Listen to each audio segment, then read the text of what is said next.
Hello and welcome. This is Janet. Today I'm doing part 2 of the Hero Arts My Monthly Hero Kit for May. This is called the Tree of Life. I'm starting card 1 using some of the watercolor paper that came in the kit. I cut this 4 inches by 5.5 inches, wet it down with a water brush, and then I applied 3 different colors of blue, a very dark blue, a very light blue, and kind of a medium blue, and just kind of splotched it around in the water. Even tipped the cardstock back and forth to get the colors to blend even better. And then I sprayed it just one pump with some shimmer spray in pewter. And then after that I dried it all down very well with my heat gun.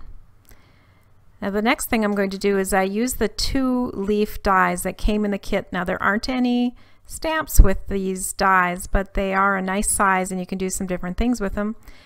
I unfortunately had some trouble with my washi tape taking off some of the paper, so I just made sure that the next leaf took most of that problem out. There's still a couple little minor spots, but I'm not going to fret about those because again, this is homemade card making and things happen and they aren't perfect, so I don't sweat about that kind of stuff unless it's really bad. Alright, so once that's done, I'm going to prepare a sentiment flag here. Now I use an Avery L stitched flag set quite a bit, and this is one of them in there. And then I'm going to use the sentiment from the kit. It says it's the little things that count.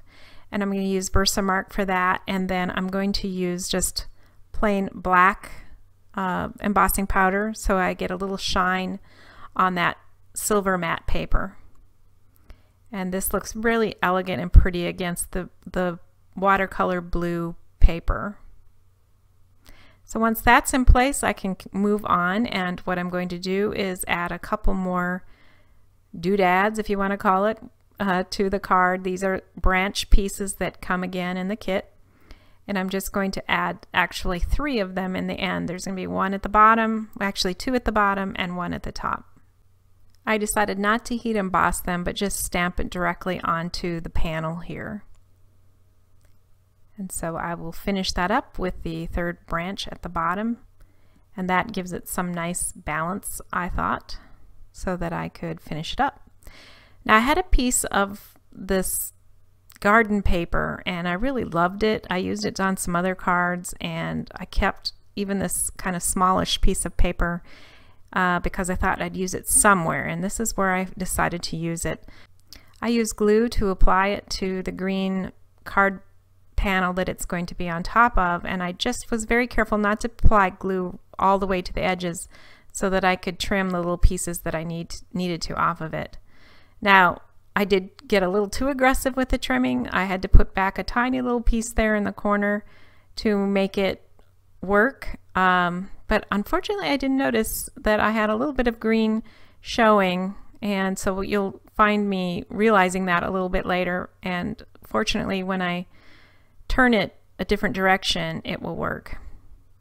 I had trouble putting this panel onto the card base as well. This one just gave me a little bit more trouble than normal, but after I got through that it was okay. Sometimes it just works that way.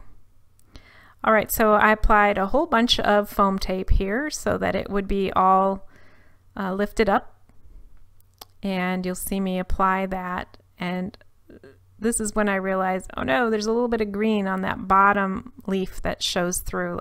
So I took it off quick and then flipped it over and put it back on, and fortunately that worked just fine even though it wasn't planned. And that little bitty piece that I had glued on you don't see at all, so it turned out to be absolutely no problem at all. The final touches are a few Nuvo drops, and when I did it with the light blue I had a smudgy drop here, so I just took it off with my spatula and reapplied.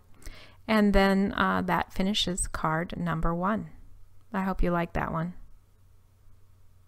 Alright, card number 2.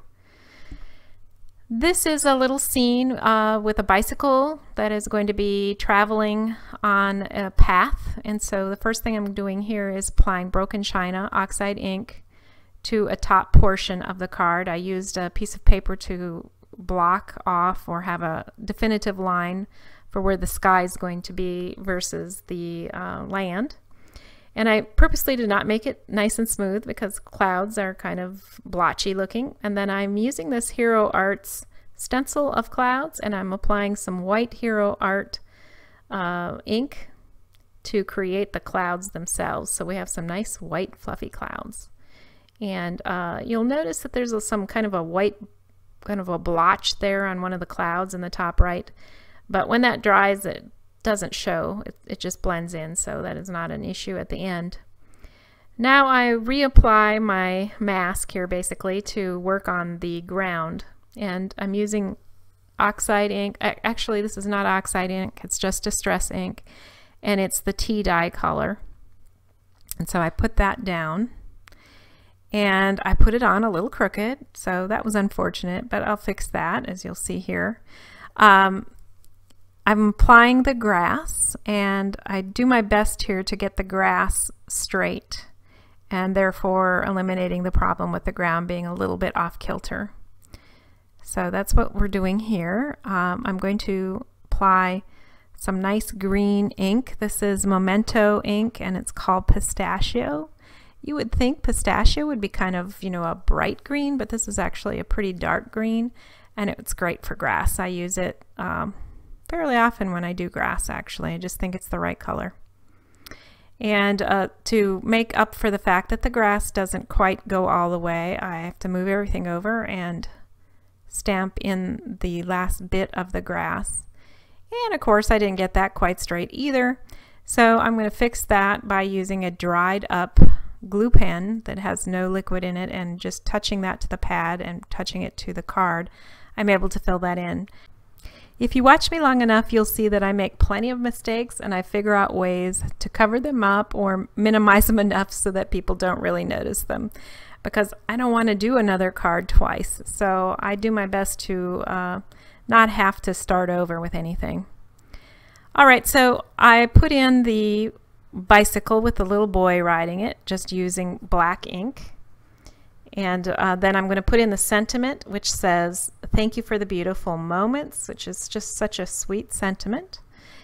And I'm in a silver kick right now, guys, so it's silver once again. But I do think that silver is a very nice spring and summer color to use, and it especially is so great on blues. I just I go to it every time I do something like this, really. As an accent, I'm going to add a few more of these little butterflies that came in the kit. And I'm going to also use one of the leaves that I cut for the previous card on this card. I think it blends in really pretty, and why not? It's a pretty piece. So I'm going to attach this panel onto a matte silver panel, so that will coordinate nicely with the silver sentiment. And I'm going to apply that then on the white card base. And then I'll be ready to put the final touches on. There we go.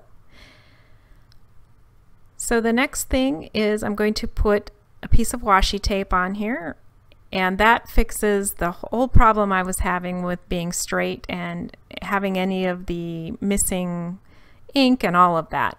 The only problem was I really should have done that before I glued the panel onto the card base, so I made do by cutting the washi tape quite short and just folding it over so that it barely showed on the inside of the card or on the back. And then to finish it off, I used some enamel dots and also some duck egg blue, again Nouveau drops. And that is going to finish off this card. Alright, so card number 3, I'm using the Secret Gardenia paper that I got over at Joann's. It's a cardstock paper kit, and it is gorgeous. I really love the Victorian images in this. And so I'm going to create kind of an angled panel here, and I just glued it on and applied that and trimmed it. So now I have this pretty coordinating paper together. And where the two papers meet, I'm using washi tape to alleviate the hard edge of the papers coming together there. And then I'm going to use the skeleton leaves. I decided to color these up in a blue, which of course no leaf is blue, but it's my card. I can do what I want. And I like this blue. And I use the oxide ink Broken China, and this shows up so much better than if I had left the leaves the natural color that it was. Now I stamp it with a sentiment in the kit called Thinking of You, or it says Thinking of You actually, and I use the Broken China Oxide ink again so that it matches the leaves and coordinates well with that. And I used a bit of Hero Arts clear embossing powder over the top of that and heat embossed it, and it worked very well. I can't remember if I've ever used embossing powder on top of oxide ink, but it worked just great. It clung nicely to it, and definitely I'll do it again. Now I put the 3 skeleton leaves on with a glue dot, and then I lifted up the heart with some foam tape, and then I'm going to apply a whole bunch of very pretty sequins in silver, in rose gold, and in blue to finish that part off. Now I had some rose gold colored wire, and it's really thin and easy to manipulate, so I decided to create a bit more interest. I thought it looked a little bit empty there, so I created a set of loops. There's 3 bigger loops, and then I made another smaller set of 3 loops, and so I'm going to put them one on top of each other and just tuck them in a little bit under the heart there.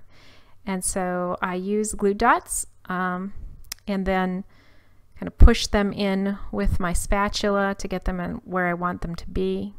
And this really adds some dimension and again some more color. It really also sets off the skeleton leaves a little bit more too. And I just had to fight a little bit to get that in there because I hadn't planned to do that, of course. I would have left more room. So once I got that in place, I put in a rusty blue flower and a kind of a rose gold colored gem in the center there. Now I'm going to apply this panel to the card base, which is slightly bigger than the panel.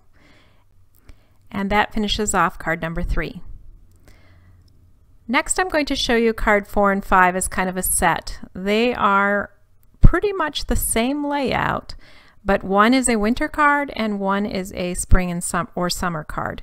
And I thought this would be fun so that you could see how you can use pretty much the same card layout by changing a few things you can create a whole different feeling and look to it.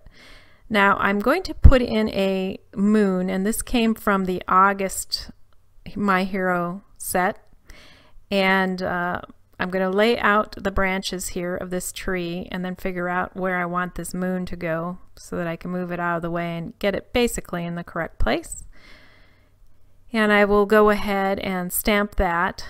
I of course have to do that, or at least I feel like I need to do that before I can stamp the branches. I'm not sure I really needed to, but that's what I'm doing anyway here. And I'm heat embossing everything to do with this scene. So the tree and the moon is getting heat embossed with black embossing powder. And next thing I'm going to do is put in the branches, and I will do the same thing here. I'll lay out the branches, use Versamark, and then use the black heat embossing powder for this. Now don't forget that I did part 1. I'm going to put a link here in the top right hand corner for that so that you can go visit that if you haven't seen it yet.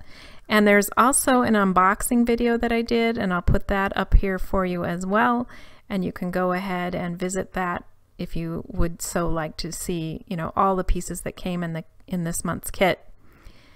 Back to the card here, I have applied powder and I'm just cleaning it up a little bit before I heat emboss it. And you'll see that it looks a little light in some places, and that second branch on the right doesn't even completely touch the middle of the tree. So I'm going to fix that by using some Ranger embossing pen and reapplying a little bit of powder there and heat embossing it. So that fixes that little problem. If you don't have a Ranger heat embossing clear pen, I would highly recommend it. I end up using that quite a lot to fix little things, and it works really well. Now I had cut with one of my hill dies 3 little pieces of white glitter cardstock here, so it's obviously creating a snow drift. If you don't have a hill die, just go ahead and use your scissors to cut random hills or waves out of the paper, and it will look just the same. Just, you know, don't be shy or afraid to do that. You'll be fine. It doesn't need to be perfect again. And so what I've done here is applied 3 layers of the glitter cardstock, one right onto the cardstock, a second layer on foam tape, and a third layer on foam tape. And then I'm using 3 of the little pieces that I had done at the very beginning before I even started, where I stamped and heat embossed and then cut out some of the images in the kit. And so I'm going to use these and apply them to this scene, and you can see that there's a nice 3D dimension to the snow down there. Now here's another area where I botched up. I stamped directly on my panel and I squished it too hard because of the fact that I had the dimension going on in the snow, so it looked terrible. So I decided to use my spatula and I scraped off the powder. Now obviously I couldn't stamp over the top of that and make it look good, so I decided instead to create a little flag with a black piece of cardstock, and then I'm embossing it again with silver, and that looks really gorgeous on the black cardstock. So in a way it probably turned out better this way. If I hadn't have done this, I might have had to add a ribbon or something to jazz it up. But as it was, this flag really added a nice little element to the card. So sometimes happy accidents happen. Alright, so now I can apply this onto the card base, and I'm going to use some foam tape and lift it up a little bit. And once that's in place, everything is good. Alright, now here I am folding the black card base. I'm going to put it on, and I'm just going to glue that onto the card base. Now you'll notice that my moon has some yellow in it now. I just used some Memento cantaloupe colored ink and applied that with a sponge dauber, and now I have a nice bold moon. And then I'm adding for a final touch a bit of snow, and this is using the perler pen. It's actually a pearl-like finish, but I liked it quite a bit when it dried because it has a very shiny and frosty look to it. I'd not used it as snow before, but I'm gonna in the future. I liked how it turned out. And so once I added all those little bits, that finishes card number 4. Alright, card number 5, which is going to be a very similar layout like I promised, only this one's going to be very summery. And I'm using first as my card panel, the main card panel, a very pretty blue, almost denim looking piece of paper. And this I'm going to sprinkle white embossing powder on. So the last card was a night scene. This is definitely going to be a day scene, and so rather than using black, I thought that the white would be gorgeous on the blue, and I really did like how that looked. Now I'm going to put in next the trunk of the tree. I'm going to lay that out where I need it, and hopefully lay it out this time so I don't have any gaps between the tree and the tree trunk, and I believe I was successful here. Then applying the powder over the top and heat embossing that, and that will finish the tree. So it looks exactly the same as the other card base, or the other card I just did, only instead of black it's white. Now I wanted to use some green kind of grassy looking paper, but the paper I had was designer paper that was really flimsy, so I applied a lot of glue on a piece of green cardstock and then applied that paper on the top, and then I cut it out to form the hills of grass like that. And the reason I needed it a little stiffer is because this piece that I'm putting on the top does have to stand up, and the designer paper would have just been way too thin and flimsy, so this fixed that problem for me. And that gives me a nice little dimension. The next thing I'm going to do is apply ribbon, because since this is summer and I had this beautiful green ribbon that came in the kit, I'm going to use it here. And I have trouble wasting ribbon. I don't know why, it's just a thing about me. So rather than wrapping the ribbon all the way around, which to me feels like a big waste, I always cut it like this and spread it across. And also I'm not very good at tying ribbons, so I tie them separately and get it the way I like, and then I apply that on the top. So I get the look of a tied ribbon without actually tying it in the middle, if that makes any sense. And once that's done, I can go ahead and apply it with glue onto the card base. Now I've got my little animals, and I went ahead off camera and stamped these and embossed them in white on the same green paper that I used for the hills here. And I love this little chipmunk. He's adorable. So now we're going to add the pop of color that's really going to tell you, hey, this is summer. And these are dots of red. I'm using perler pen here, and generally I try to use 3 dots together as much as possible. It just looks like a nicer cluster, and in some places I go off away from the leaves themselves or the branches, and just I'm randomly applying it all. And this creates the feeling of blossoms and a really summery look. And that finishes card number 5. Well, thank you guys for joining me today. I hope you enjoyed and got some great ideas from this video. If you want to see some more ideas, there's a couple here for you to check out. I'll be back soon, but until then, keep crafting. Bye.